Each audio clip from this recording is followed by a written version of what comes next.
Ineffective endocarditis.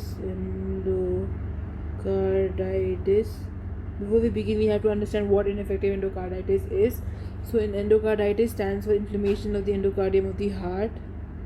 Inflammation of endocardium, CARDIUM, cardium of heart, HEART, endocarditis. Is ineffective means bacterial.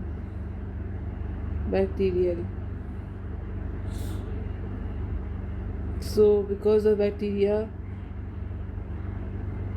because of BACTERIA bacteria, because of the bacteria, inflammation of endocardium is taking place.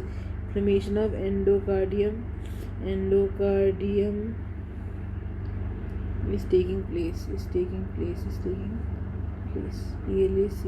place. Now types of endocarditis. Types of infective endocarditis.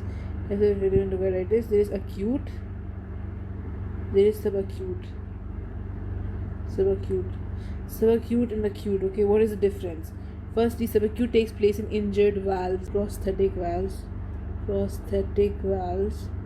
VALVs, pacemakers, PACMAKERs, pacemakers, or any injury to the endothelium, any injury to the endocardium, CADR. So if let's, for example, let's think if we already have an injury and if we already have a problem in the heart, do we need a strong organism, or does it take a weak organism to cause problems? For example, if you're already weak person, any small stimulus, any small change can cause a big problem. So here the organism that causes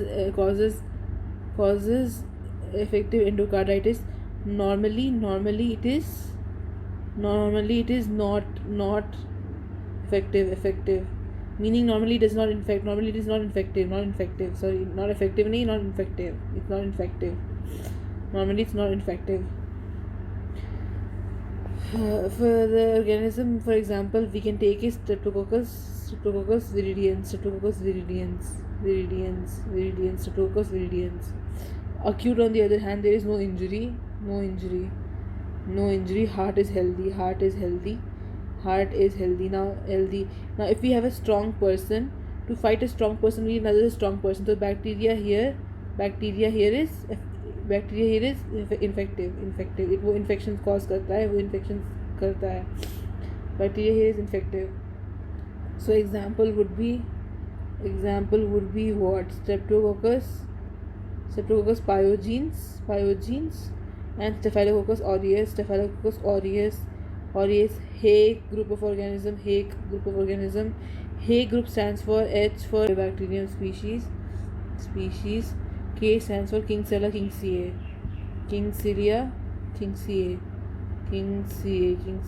Okay, so these are Haig organisms. So these organisms cause endocarditis. Now pathogenesis of endocarditis. Norway और England का हुआ। हाँ, pathogenesis. और उसमें England जीत गई। Pathogenesis of endocarditis. In pathogenesis, what happens is first is colonization. No, first is endothelial injury. Endothelial injury should occur. Endothelial injury should occur. Endothelial injury, this can happen due to brushing can happen. This can happen prosthetic valve. A person can have prosthetic valve, endothelial injury, prosthetic valve, not functioning valve,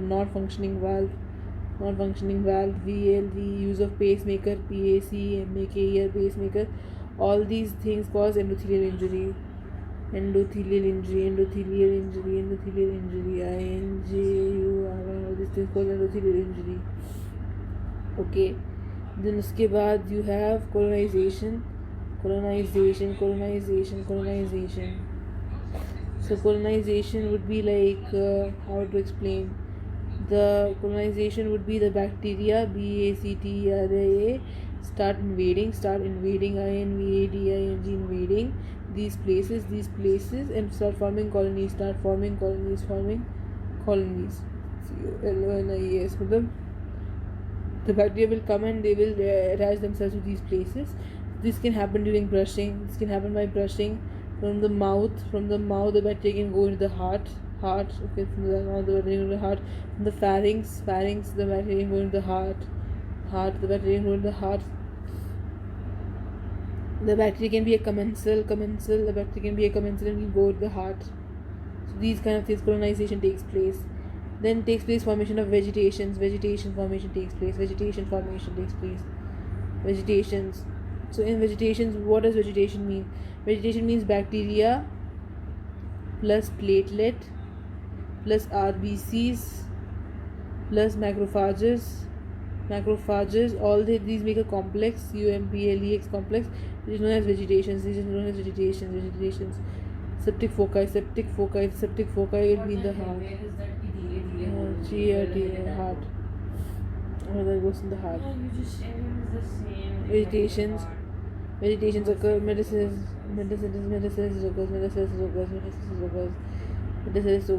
occurs.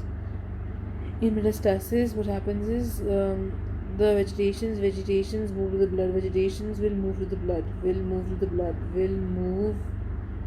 Using blood. They get deposited in various organs. In various organs. Okay, organs. This is what happens in infective endocarditis. Now, how to diagnose? DIAGNOSE. How to diagnose? Okay, firstly we have symptoms. Symptomatology. Symptoms. The symptoms will be cardiac. Symptoms are divided into cardiac and non-cardiac symptoms. Okay, cardiac symptoms and non-cardiac symptoms. Cardiac symptoms include murmurs. Okay, non-cardiac symptoms would be like clubbing, cyanosis, dyspnea, splenomegaly, hepatomegaly, fever, FEVR, fever, arthralgia would be one. So these kind of symptoms would be there for the endocarditis, infective endocarditis. Then we can do is blood culture. CULTUI, blood culture can be done. How do you do the blood culture? You take 3 blood cultures. CULTURAS over the span of 24 hours. You take 24 hours. You take 3 blood cultures. You can do like 1 to 2 within 30 minutes. And the 2 to 3 within 30 minutes. 2 to 3 is 30 minutes. 30 minutes apart between each. 1 to 2 give each in 30 minutes, and 2 to 3 give each with 30 minutes. And this is how you take the blood culture. Okay. Then you have, what do you have? Within the blood culture, you have how do you say if a person has infective endocarditis? Okay, you have minor criteria, and you have major criteria. Major criteria is finding the positive blood culture with typical organisms, with typical microorganism like Staphylococcus aureus, Streptococcus viridans, Streptococcus pyogenes, then Hague organisms, or without typical organisms, blood culture is positive. After the blood culture being positive, what else can you do? You can see USG, you can do MRI scan. On MRI scan you see vegetations. That is like a major criteria. For the minor criteria, you will have fever. You will have immunological vascular phenomena. You will have immunological phenomena. You will have vascular phenomena. You have microscopic findings. FINDINGS, microscopic findings. Vascular phenomena, you will see Janeway's lesions, Osler's. Immunological phenomena, you will see Osler's nodes. Here you will see like septic emboli in blood vessels. The vascular phenomena, you will see like arteritis, inflammation of the arteries, which is You will see these kind of things, and you know that there's some kind of like infective metabolism. Fever, you will see fever. So there's like, so basically there's like 4 minor criteria: fever, vascular phenomena, immunological phenomena, and microscopic findings. In immunological phenomena, you will see oscillars, nodes in the bones. They're like nodes in the small joints. They're nodes. You will see that kind of things. You will see lesions. You will see lesions on the skin. You will see some microscopic findings. You will see vegetations. Vegetations are like example. Vegetations are minor criteria. So how many of these minor criteria and major criteria should be there so that you can say this is infective endocarditis? 5 minor criteria. 5 minor criteria. 3 minor criteria plus 1 major criteria, 1 major criteria, or 2 major criteria, 2 major criteria. If 2 major criteria are being fulfilled, then it is infective endocarditis. If 3 plus 1 is being fulfilled, then it is infective. And 5 minor criteria being fulfilled, this is infective endocarditis. Okay, how do you treat it? Okay, how do you treat it?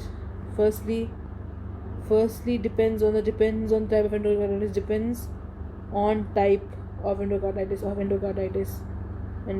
If it is staphylococcus aureus, firstly staphylococcus, if you see, it gives coagulase positive test, but there is also coagulase negative endococcus. It is streptococcus, it is staphylococcus, not staphylococcus epidermis. It is coagulase negative. Epidermis is coagulase negative. So there are coagulase negative staphylococcus also, but mostly staphylococcus will be coagulase positive. On blood culture, it will be giving yellow colored colonies. It will be alpha hemolytic. Okay. So how do you know this is staphylococcus aureus? It is giving yellow colored colonies on blood cultures. It is alpha hemolytic. It is coagulase positive, and it is these are the indications of staphylococcus. How to treat this is, you have 2 types, MRSA and MSSA. MSSA stands for methicillin sensitive staphylococcus aureus. MRSA stands for methicillin resistant staphylococcus aureus. If it is resistant, give vancomycin. If it is sensitive, you have to give nephloxin and cephaloxin and nephloxin. Okay. Then you have streptococcus gives green colored alpha hemolytic green colored colonies.